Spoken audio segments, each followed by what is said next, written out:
Just to kick off with, I might just start with you, Tom, your project Lochbora. It's a project that has a lot of public engagement. So I'm just wondering, could you maybe just chat us through why you think it has been taken on board so well by the local community?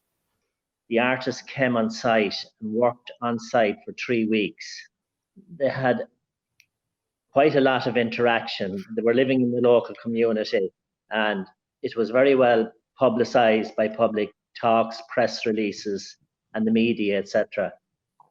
There was quite a lot of engagement, a lot of curiosity, obviously, particularly at the start, because it was a totally new kind of installation in this region. Sally, I'm just going to come to you. I know the kind of deep mapping at Lochbora, which is the next evolution of the project, is at early days. But can you just talk through what the kind of process or approach to public engagement on that project was? The engagement would be primarily with people walking the parklands, but with artists, conservationists, ecologists. And we also held a public symposium to which all of those groups were involved, to have an open discussion forum on some of the issues that were being raised. So that would have informed the project as well. I might come to you, Caroline, on this. What positive impacts have the project and projects had in terms of sort of public awareness, or a sort of shift in public thinking, or just in general, what kind of impacts have you noticed from the projects today? By kind of holding these sessions where we were able to speak from the point of view of art and science with the public, they were able to kind of very freely share their fears around the climate emergency, to literally talk about it. They wanted to talk about it, that there was that genuine space to have those conversations around what people were fearful of, what people maybe could control, what they wanted maybe for their future. And like even in our inquiries kind of collectively and then individually in our localities, we were very much linked with our people who were advocates for greater awareness around climate change, greater awareness around recycling, local biodiversity. When we were able to present, an art focused event along with all the climate science and all the biodiversity specialisms with that, we had a lot of people coming, and also those people felt more comfortable in that space to have those conversations, less so it may be in another space where they're maybe being told that there's a problem, or that maybe we should recycle more, or we should change our car, or it was a bigger, more philosophical, holistic conversation that I think we were able to have. And I think that's very valuable. And the changes that they have started, we probably won't feel for a while. As I was listening to Caroline there, 2 words just immediately sprung to mind. And that's that this subject and the way the artists approach it captured imagination. And that really is it. And in a non-didactic way is something that I've kind of looked through this last 3 or 4 ways. We're not lecturing people. The artists weren't lecturing people about you must do this or you must do that. But it is an urgent inquiry. And as a result, it does give space for people to enter in comfort in a way that's far more complex than people expect the public to be. Because I think so often public and children are underestimated in their interest, in their intelligence, and in their knowledge. As your sort of experience with Lochbora today, what impact would you say it's had on sort of attitudes around the environment in the region? Right back in 2002, when I worked with Bord na Móna, I also joined the Irish Peatland Conservation Council on a personal capacity. And to me, I immediately saw this connection for the future, because I could see an evolving organisation in Bord na Móna, who perhaps, and I don't want to insult any local community because I think they were part of this, were perhaps ahead of the curve of a lot of people here in recognising that there was a climate issue, that there was a biodiversity issue, and that their whole industry called Bord na Móna and a whole dependency on mass cutting of turf was going to have to evolve. And so the sculptures really played in on this, because if you think of almost every single one of those sculptures is manufactured, especially the early ones, was manufactured and created out of the earth, whether it was peat, whether it was stone, or whether it was timber.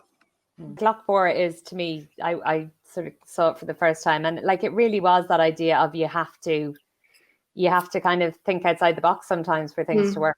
You have to go to places where no one else goes. Sorry, Sally. Yeah. No, but I think that's right, and it would be great to keep that mad spirit, and maybe translate that into how we work and think today, but just keep the spirit alive, really. I'm sure there were some challenges along the way with all of these projects, and I'm just curious, what would you have seen as being the bigger challenges on those projects, and on kind of making them or optimizing their impact? I might start with you on that, Caroline, if that's okay. With COVID hit, we had intended that we would all come back together, and I think that was kind of one of the challenges that we've been sort of thinking about. But again, we haven't it hasn't been a barrier, and we are planning to bring everyone back together, and also then present this urgent inquiry model as a model for commissioning going forward for any local authority or for any organisation looking to engage an artist around the issues of climate change and biodiversity and science through this urgent inquiry model. So the challenges may be that we didn't have the opportunity to come back together, and then possibly that we didn't have more moments for more extensive public engagement. The challenges can always be you work within the framework which you have. So resources are often challenging in terms of time, and in terms of, particularly if you're doing sort of residency-based projects, they are different in the sense that artists need support on the ground. And being able to give as much support as you want to be able to do can be a challenge. So particularly if it's over time. So I'd say that's one of the challenges, but it is really just based on the resources that are available rather than anything that's a problem. I suppose it's trying to fit what you can do within the resources that you have and try to maximize what you've got, really. I'll start with the lessons, and I think Caroline and Sally have articulated these very, very well. It's basically time. Time is as valuable as money, and people are always talking about resources. We have so many of them in our artistic talent, in the skills around, but it is about recognizing that good art takes time. And the other thought I had in terms of challenges is to fulfill that need for time and also money, but I'd prefer to focus on the resources, is that the big challenge is how to persuade those with the resources and to believe in the power of art and to believe in the power of the language of artists. The argument of permanent versus the temporary engaged project. And so often the people with resources and the people with the power immediately go for the permanent artwork, because after all, you can always point it out and you can always say, we invested in that. But I also quote that famous artist, Austrian historian, who said there's nothing more invisible than a monument. So sometimes those permanent artworks disappear. And then I go to the other side of the coin, which is we all have had experiences in our lives, and they're not necessarily art experience, but a moment in our life when something has been transformative. And it's rarely the physical, it's the emotional, it's the creative. And that is the challenge to persuade those with the resources, is that actually if we can change people's hearts and people's minds, as well as putting things there, we're a huge distance along the road. Where do you see this evolving to? The first thing we did, and it's important, we spent a year in a research and development phase before we ever went out to commission artists. And during that time, we promised the Arts Council that one of the outcomes would be a kind of prototype artist invitation, artist brief, a document that could be adapted and evolved for applications, whether it was in the Midlands, over on the West Coast, for different things relating to art and biodiversity. That's 99% of the way there, and we've just to finish that.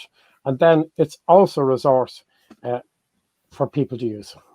Great. I think it's really interesting how positive everybody has been today, and that the challenges are less than the rewards. There's a clear reward. And just to kind of wrap up some of what you were saying there, I think the resource of having more time with people is important. Spending time up front designing seems to be very important. I was very struck, Caroline, by what you were saying. It would have been great to get it to more people. So I think this idea of trying to build in ways to scale this up front. And I think from what Tom said at the start, I think that's really interesting. And what Sally said about having it at the heart of the community and giving people space, I think is fantastic.